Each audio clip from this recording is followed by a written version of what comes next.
Assalamualaikum warahmatullahi wabarakatuh. Perkenalkan, nama saya Herlian Sati Pratama dari SMA Negeri 2 Ngawi Taruna Indonesia kelas 11 MAU 7. Saya di sini akan mempresentasikan proposal penelitian yang berjudul Pengaruh Lingkungan Sekolah terhadap Motivasi Belajar Siswa SMA Negeri 2 Ngawi Taruna Indonesia tahun ajaran 2023. Di dalam proposal penelitian pasti ada pendahuluan, kajian pustaka, dan metode penelitian. Di dalam pendahuluan ada beberapa macam, seperti yang pertama latar belakang. Latar belakang di sini adalah SMA Negeri 2 Ngawi Taruna Indonesia merupakan salah satu sekolah menengah atas negeri yang ada di Kecamatan Minang, Kabupaten Ngawi. 2. Pembelajaran merupakan proses interaksi peserta didik dengan pendidik dan sumber belajar pada suatu lingkungan belajar. Yang ketiga, metode mengajar merupakan salah satu cara yang dipergunakan guru dalam mengadakan hubungan dengan siswa pada saat berlangsungnya pengajaran. Yang keempat, metode mengajar yang tepat dan variatif akan mampu membantu murid untuk memahami materi pelajaran yang disajikan oleh guru. Yang kelima, salah satu sarana yang berkaitan dengan motivasi belajar murid adalah gedung lokal. Gedung sekolah merupakan tempat kegiatan belajar bersama mengajar yang membutuhkan kenyamanan dan ketenangan ruang. Yang keenam, kedisiplinan merupakan salah satu faktor yang berpengaruh terhadap belajar murid. Yang kedua, ada rumusan masalah. Di sini rumusan masalah ada dua macam. Yang pertama, bagaimanakah pengaruh lingkungan sekolah terhadap motivasi belajar siswa SMA Negeri 2 Ngawi Taruna Indonesia? Dan yang kedua, bagaimanakah cara metode mengajar guru di sekolah SMA Negeri 2 Ngawi Taruna Indonesia? Yang ketiga, ada tujuan penelitian. Tujuan penelitian di sini ada dua macam. Yang pertama, untuk mengetahui pengaruh lingkungan sekolah di SMA Negeri 2 Ngawi Taruna Indonesia. 2. Untuk mengetahui metode mengajar guru yang efektif dan efisien. Yang keempat, ada manfaat penelitian. Manfaat penelitian di sini ada dua macam, yaitu manfaat teoritis dan manfaat praktis. Manfaat teoritis: A. Hasil penelitian ini diharapkan dapat memberikan kontribusi bagi perkembangan dalam bidang ilmu pengetahuan dan dalam dunia pendidikan. B. Penelitian ini diharapkan dapat digunakan sebagai acuan dan bahan pertimbangan bagi penelitian selanjutnya. Manfaat praktis: A. Bagi kepala sekolah, hasil penelitian ini diharapkan dapat digunakan sebagai bahan masukan agar kepala sekolah dapat menciptakan lingkungan yang kondusif dan memelihara lingkungan tersebut bagi para murid. B. Bagi guru, hasil penelitian ini diharapkan dapat digunakan sebagai bahan masukan kepada guru dalam menciptakan lingkungan belajar yang baik bagi murid agar murid semakin termotivasi untuk belajar sehingga tujuan pembelajaran dapat tercapai secara optimal. Bab 2, ada kajian pustaka. Kajian pustaka di sini ada 9 macam, yaitu 1. Pengertian lingkungan. 2. Pengertian lingkungan sekolah. 3. Fungsi lingkungan sekolah. 4. Indikator lingkungan sekolah. 5. Pengertian belajar. 6. Pengertian motivasi belajar. 7. Fungsi motivasi belajar. 8. Bentuk-bentuk motivasi belajar. 9. Pengaruh lingkungan sekolah terhadap motivasi belajar. Pengertian lingkungan. Yang pertama, pengertian lingkungan menurut para ahli secara umum yaitu Zakiyah derajat. Lingkungan adalah segala sesuatu yang tampak dan terdapat dalam alam kehidupan yang senantiasa berkembang. Menurut Fuad, lingkungan dapat diartikan sebagai segala sesuatu yang berada di luar diri anak.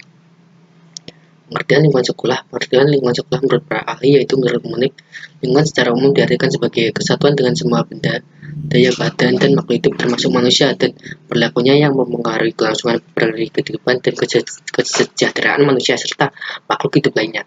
2. Menurut Sukma Dinata menyatakan bahwa sekolah merupakan lingkungan pendidikan yang secara segera dirancang dan dilaksanakan dengan aturan-aturan yang ketat seperti harus berjenjang dan berkesinambungan. Sehingga disebut pendidikan formal dan sekolah adalah lembaga khusus suatu tempat untuk menyelenggarakan pendidikan yang di dalamnya terdapat suatu proses belajar mengajar untuk mencapai tujuan pendidikan tertentu. Fungsi lingkungan sekolah. Yang pertama, mengembangkan kecerdasan pikiran dan memberikan pengetahuan. 2. Spesialisasi dalam bidang pendidikan dan pengajaran karena makin meningkatnya diferensiasi dalam tugas kemasyarakatan dan lembaga sosial. 3. Efisiensi pelaksanaan pendidikan dan pengajaran dalam masyarakat akan menjadi lebih efisien. Indikator lingkungan sekolah. Yang pertama, ada metode mengajar. 2. Kurikulum. 3. Relasi guru dengan murid. 4. Relasi murid dengan murid. 4. Disiplin sekolah atau pelaksanaan tata tertib. 6. Alat pelajaran. 7. Waktu sekolah. 8. Standar belajar di atas ukuran. 9. Keadaan gedung. 10. Metode belajar. Pengertian belajar. Pengertian belajar menurut Slamet, belajar ialah suatu proses yang dilakukan seorang untuk memperoleh suatu perbandingan tingkah laku yang baru secara keseluruhan sebagai hasil pengalaman sendiri dalam interaksi dengan lingkungannya. Adapun menurut Skinner dan Dimyati dan Mujiono, belajar adalah suatu perilaku pada saat orang belajar maka responnya menjadi lebih baik, sebaliknya bila ia tidak belajar maka responnya menurun. Pengertian motivasi belajar. Menurut Sardirman, motivasi adalah perubahan energi dari dalam diri seseorang yang dibanding dengan muncul feeling dan didahului dengan tanggapan adanya tujuan. Menurut Majid menjelaskan bahwa motivasi merupakan sebuah energi yang aktif yang menyebabkan terjadinya suatu perubahan pada diri seseorang sehingga mendorong seseorang untuk bertindak atau melakukan sesuatu dikarenakan adanya tujuan, kebutuhan, atau keinginan yang harus tercapai. Fungsi motivasi belajar. Dalam kegiatan belajar diperlukan adanya motivasi. Motivasi akan senantiasa menentukan intensitas usaha belajar bagi para murid. Perlu ditegaskan bahwa motivasi bergerak kaitan erat dengan satu tujuan. Motivasi mempengaruhi adanya kegiatan. Ada 3 fungsi motivasi, yaitu mendorong manusia untuk berbuat. Dalam hal ini motivasi merupakan motor penggerak dan dari setiap kegiatan yang akan dikerjakan, menentukan arah perbuatan ke arah tujuan yang tidak dicapai. Interaksi perbuatan saling menentukan perbuatan apa yang harus dikerjakan yang serasi guna mencapai tujuan, dengan menyisihkan perbuatan yang tidak bermanfaat bagi tujuan tersebut. Bentuk-bentuk motivasi belajar: yang pertama, memberi angka; 2, hadiah; 3, persaingan atau kompetisi; 4, ego involvement; 5, memberi ulangan; 6, mengetahui hasil; 7, pujian; 8, hukuman; 9, hasrat untuk belajar; 10, minat. Pengaruh lingkungan sekolah terhadap motivasi belajar. Sebagai murid dapat terpengaruh oleh lingkungan sekitar. Oleh karena itu, kondisi lingkungan yang sehat turut memengaruhi motivasi belajar. Motivasi belajar dapat ditanamkan kepada diri murid dengan cara memberikan latihan-latihan atau kebiasaan-kebiasaan yang kadang-kadang juga dipengaruhi oleh keadaan lingkungan.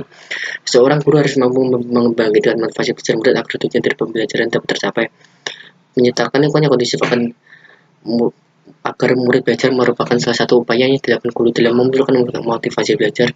Murid memberikan latihan-latihan secara berkala kepada murid dapat meningkatkan kesiapan murid dalam belajar. Kebiasaan-kebiasaan yang ditanamkan oleh guru dapat menciptakan kondisi lingkungan yang belajar yang baik bagi murid.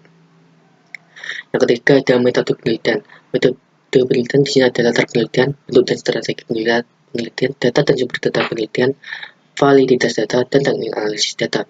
Latar penelitian. Tempat penelitian ini dilaksanakan di SMA Negeri 2 Unitaron Indonesia. Waktu penelitian mulai dari 13 Februari 2023, dimulai dari perencanaan survei awal sampai tanggal 16 Maret 2023. Bentuk dan strategi penelitian. Pengertian ini menunjukkan pendekatan kualitatif dengan mendeskripsikan pengaruh lingkungan sekolah terhadap motivasi belajar siswa SMA Negeri 2 Ngawi Taruna Indonesia. Data dan sumber data penelitian. Data hasil wawancara, hasil observasi. Sumber data terdiri atas 2 siswa kelas 11 47. Validitas data menggunakan uji kebiasaan data jenis triangulasi, yaitu triangulasi dan pengumpulan data. Teknik analisis data, pengumpulan data. 2, penyelenggaraan. 3, pengodelan. 4, tabulasi. Sekian presentasi yang bisa saya sampaikan. Mohon maaf bila ada kesalahan kata. Wabillahi taufiq wal hidayah. Wassalamualaikum warahmatullahi wabarakatuh.